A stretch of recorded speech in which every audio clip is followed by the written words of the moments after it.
Hello everyone, स्वागत है आप सभी का फिर से एक नई वीडियो में। बच्चों, फाइनली जो है बिहार आयुष के स्पेशल स्ट्रे वैकेंसी राउंड के चॉइस फिलिंग का जो डेट है वो आ चुका है। इस वीडियो में हम डिटेल में आपको सीट मैट्रिक्स, कौन कौन से बच्चे एलिजिबल हैं, पार्टिसिपेट कर सकते हैं, चॉइस फिलिंग कब से कब तक होगा, सीट अलॉटमेंट कब होगा, चॉइस फिलिंग कैसे करना है, इसके बारे में पूरा डिटेल जो है हम आपको इस वीडियो में शेयर करने वाले हैं। जो भी बच्चे Bihar UG MAC AYUSH special stray vacancy round में पार्टिसिपेट करना चाहते हैं, इस वीडियो को पूरा देखिएगा। कट ऑफ के बारे में भी हम लोग ओवरऑल एनालिसिस जो है वो देखने वाले हैं कि कितने रैंक और कितने स्कोर पर किन कैटेगरी के बच्चों को कॉलेजेस जो है वो मिल सकता है।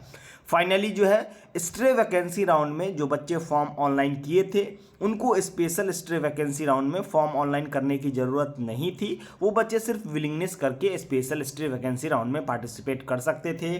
जिन बच्चों ने पहले फॉर्म ऑनलाइन नहीं किया था उन बच्चों को मौका मिला था कि फॉर्म ऑनलाइन करके आप जो है स्पेशल स्ट्रे वैकेंसी राउंड में पार्टिसिपेट कर सकते हैं, जिसके कुछ गाइडलाइंस थे जिसको मैंने प्रीवियस वीडियो में डिटेल में डिस्कस कर लिया था। ठीक है, यहाँ पे जो स्पेशल स्ट्रे वैकेंसी राउंड है उसका नोटिफिकेशन जो है, काउंसलिंग चॉइस फिलिंग का नोटिफिकेशन जो है वो बीसीईसी ने जारी कर दिया है। ठीक है, फाइनली जो है वो रैंक कार्ड भी आ चुका है। ऑफिशियल वेबसाइट पर आप लोग जा करके चेक कर सकते हैं कि रैंक कार्ड कहाँ से आपको डाउनलोड करना है। तो बच्चों, रैंक कार्ड डाउनलोड करने के लिए यहाँ पे देखिए बीसीईसी की ऑफिशियल वेबसाइट पर आप यहाँ पे आएंगे तो यहाँ पे देखिए यहाँ पे आपको रैंक कार्ड ऑफ, यहाँ पे देखिए rank card of special stray vacancy round UG MAC AYUSH 2 number में सिंपली आपको यहाँ पे क्लिक करना होगा।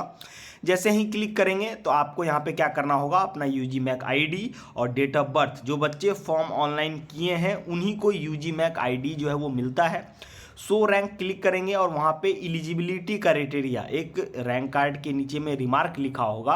अगर आपका रिमार्क एलिजिबल है तभी आप चॉइस फिलिंग कर सकते हैं, अन्यथा आप जो है चॉइस फिलिंग नहीं कर सकते हैं। ठीक है, अब आते हैं चॉइस फिलिंग काउंसलिंग शेड्यूल के ऊपर। ठीक है, यहाँ पे देख लीजिए सारी चीज़ें लिखी गई हैं। आप अपना रैंक कार्ड जो है वो चेक कर लीजिए। ठीक है, जो ऑफिशियल वेबसाइट पर अवेलेबल है। चॉइस फिलिंग कैसे होगा, such candidate will have to log in their account online counselling portal. आपको काउंसलिंग पोर्टल में ऑनलाइन लॉगिन करना है। फ्रेश चॉइस जो है वो स्ट्रे वैकेंसी राउंड के लिए फिल होगा। पहले से जो आपने चॉइस फिल वगैरह किया होगा वो नल एंड वाइड हो जाएगा। It is mandatory to fill fresh choice, आपको फ्रेश चॉइस जो है वो फिल करना पड़ेगा। For choice filling candidate required registration for password creation and counselling portal. Choice filling से पहले आपको रजिस्ट्रेशन करना पड़ेगा, पासवर्ड क्रिएट करना पड़ेगा, देन आप चॉइस फिलिंग जो है वो कर सकते हैं। लॉगिन के लिए रजिस्टर्ड मोबाइल नंबर से लॉगिन होगा, चॉइस एडिटिंग ओटीपी से होगा और चॉइस लॉकिंग भी ओटीपी के माध्यम से होगा। इसलिए फ़ोन नंबर और ईमेल आईडी जो है वो एक्टिव रहना बहुत ज़रूरी है। ठीक है, अगर आपका सीट अलॉटमेंट हो जाता है तो आपको फिजिकली जो है वो रिपोर्टिंग सेंटर पर रिपोर्ट करना है डॉक्यूमेंट वेरिफिकेशन के लिए। ठीक है, the candidate who will be allotted in stray vacancy round will be treated as admitted candidate. अगर आपको स्पेशल स्ट्रे वैकेंसी राउंड में सीट अलॉट हो जाता है तो आपको एडमिटेड यानी कि एडमिशन लिया हुआ माना जाएगा। ठीक है, and get cancel due to any kind of discrepancy will not be eligible for future round counselling. अगर आप सीट छोड़ देते हैं, ठीक है, या डॉक्यूमेंट वेरिफिकेशन के लिए नहीं जाते हैं तो आपको नेक्स्ट राउंड काउंसलिंग के लिए बाहर कर दिया जाएगा। लेकिन यहाँ पर ऐसा कुछ नहीं है कि आपको अगले साल नीट में बैठने नहीं दिया जाएगा या फिर अगले साल जो है वो नीट का आप एग्ज़ाम नहीं दे सकते हैं। ठीक है, इन केस ऑफ डिस्क्रिपेंसी ये है कि अगर आप कोई सर्टिफिकेट वगैरह ओरिजिनल नहीं देते हैं तो आपका कैंडिडेक्टर जो है वो कैंसिल हो जाएगा। ठीक है, उसके बाद those candidate who are admitted in any government AYUSH not eligible. ठीक है, अगर आपने पहले कहीं भी किसी भी राज्य के गवर्नमेंट और प्राइवेट आयुष कॉलेज में एडमिशन ले लिया है तो आप नॉट एलिजिबल हैं स्पेशल स्ट्रे राउंड काउंसलिंग में पार्टिसिपेट करने के लिए। आपका एडमिशन बाद में भी जाकर के रद्द हो जाएगा। ठीक है, ये आपको ध्यान में रखना है। ठीक है, मेरिट लिस्ट आ चुका है, सीट मैट्रिक्स जो है वो वेबसाइट पर है। इसके बारे में भी हम लोग इसी वीडियो में कुछ देर के बाद डिटेल में डिस्कस करेंगे। ठीक है, चॉइस फिलिंग जो है वो आज से लेकर के 12 तारीख से लेकर के 14 दिसंबर तक चॉइस फिलिंग होगा। अलॉटमेंट ऑर्डर 17 को आएगा और 17 से लेकर के 19 तक जो है वो आप अपना अलॉटमेंट लेटर डाउनलोड करेंगे और 18 से 19 के बीच आपका डॉक्यूमेंट वेरिफिकेशन होगा। ठीक है, अगर आप एडमिशन लेते हैं प्राइवेट और जो भी गवर्नमेंट कॉलेजेस हैं उनका फ़ी स्ट्रक्चर जो है आप अपने तरीके से कॉलेजेस में वगैरह में जा करके जो है वो पता कर लें। अगर बाद में आप कहीं से भी फ़ी स्ट्रक्चर पता करते हैं या कोई भी काउंसलर आपको बताता है कि फ़ी स्ट्रक्चर बहुत कम है, 8 लाख 9 लाख में BAMS हो जाएगा, तो ऐसा नहीं है, 14 से 15 लाख BAMS में लगता है। ठीक है, बिहार में नॉर्मली फ़ी जो है वो 13 से 14 लाख है। ठीक है, अगर कोई काउंसलर ऐसा कह रहा है तो आप लोग कॉलेज के इंड से भी पता कर लें कि कितनी फ़ी है। अगर बाद में कोई डिस्प्यूट होता है तो इसकी जिम्मेवारी BCEC की नहीं रहेगी। ठीक है, और any complaint fee structure regarding कोई भी इंटरटेन जो है वो फ़ी स्ट्रक्चर के रिगार्डिंग BCEC इंटरटेन जो है वो नहीं करेगा। डॉक्यूमेंट्स में क्या क्या लगेंगे इस पर मैंने पहले भी वीडियोस बनाए हैं। नीट का एडमिट कार्ड लगेगा, रैंक कार्ड लगेगा, चॉइस स्लिप, आप जो चॉइस फिल करेंगे उसका चॉइस स्लिप लगेगा, अलॉटमेंट ऑर्डर के 3 कॉपी लगेंगे, 10th-12th के मार्कशीट और प्रोविजनल सर्टिफिकेट लगेगा।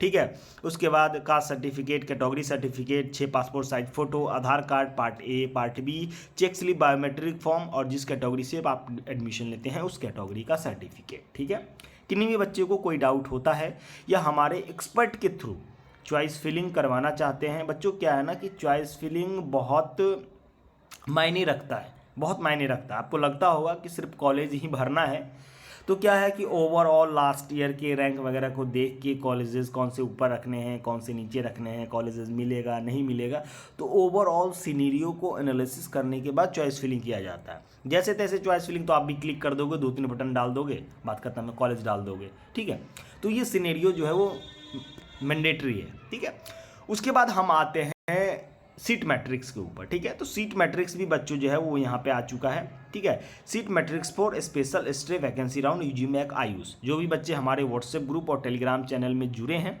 उन तक नोटिफिकेशन जो है वो पहुँच गया होगा।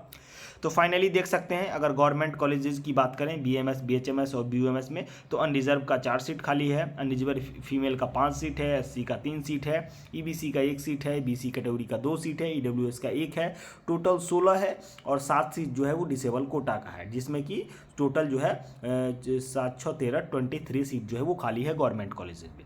अगर BMS की हम बात करें, ठीक है, BMS में देख सकते हैं टोटल जो है वो अनरिजर्व का 3 सीट है, अनरिजर्व फीमेल का 1 सीट है, EBC का 1 सीट है, ठीक है, BC का 2 सीट है, टोटल जो है आपको 11 से 12 सीट जो है वो खाली है। ठीक है, कैटेगरी वाइज। ठीक है, अगर स्टूडेंट जो है वो नहीं पुरता है, ठीक है, अगर स्टूडेंट के अच्छे मार्क्स नहीं होते हैं, ठीक है, तो सीट के जो कैटेगरी का सीट है उसको कन्वर्ट भी किया जा सकता है।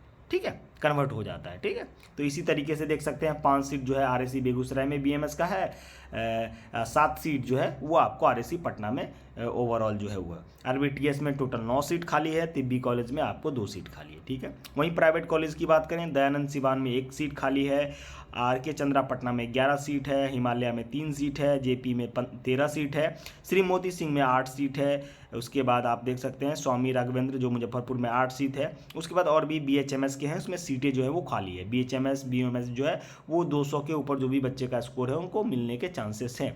अगर BMS की बात करें तो BMS के लिए 250-300 के अप्रॉक्स एंड एबव है, तो आपको BMS प्राइवेट कॉलेजेस जो है वो मिल जाएंगे। गवर्नमेंट कॉलेजेस के लिए आपको 500-520 के ऊपर जो है वो रहना पड़ेगा। ठीक है, अगर other category disable quota SC SC है तो उनका कटअप जो है वो कम जाएगा। ठीक है, जो भी बच्चे हमारे एक्सपर्ट के थ्रू काउंसलिंग कराना चाहते हैं, ठीक है, रैंक बेस्ड काउंसलिंग कराना चाहते हैं, तो मिनिमम फ़ी है चॉइस फिलिंग का फ़ी जो है वो 500 है। ठीक है, 500, जिसमें हमारी एक्सपर्ट की टीम आपके सारे डाउट्स को क्लियर करेगी, आपके बिहाफ में registration, choice filling, seat allotment check करना, आगे आपको क्या हो सकता है, कौन से कॉलेजेस मिल सकते हैं, कितने रैंक पर कौन सा कॉलेज मिलेगा, सारी चीज़ें, सारे सिनेरियो डिटेल डिस्कस करने के बाद चॉइस फिलिंग जो है वो करेगी। ठीक है, आपको कुछ नहीं करना है, हमारी एक्सपर्ट की टीम जो है वो चॉइस फिलिंग करेगी। फ़ी जो है वो 500 है, मिनिमम फ़ी है।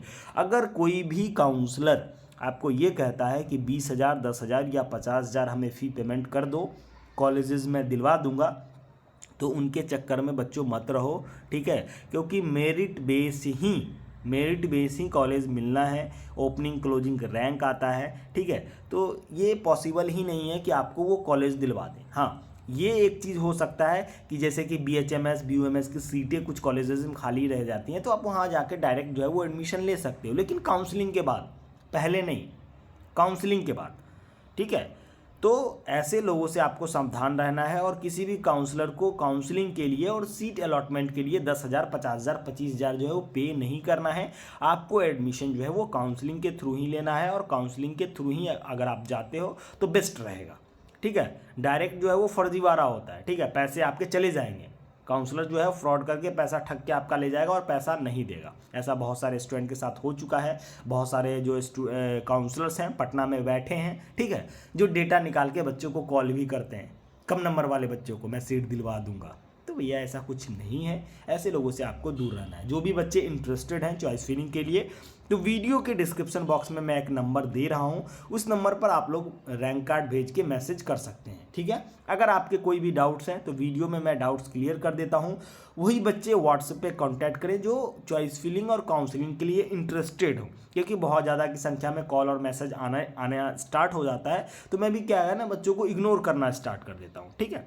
तो ये चीज़ें हैं। चलिए मिलते हैं नेक्स्ट वीडियो में नेक्स्ट अपडेट के साथ, तब तक के लिए जय हिंद, थैंक्स फॉर वॉचिंग।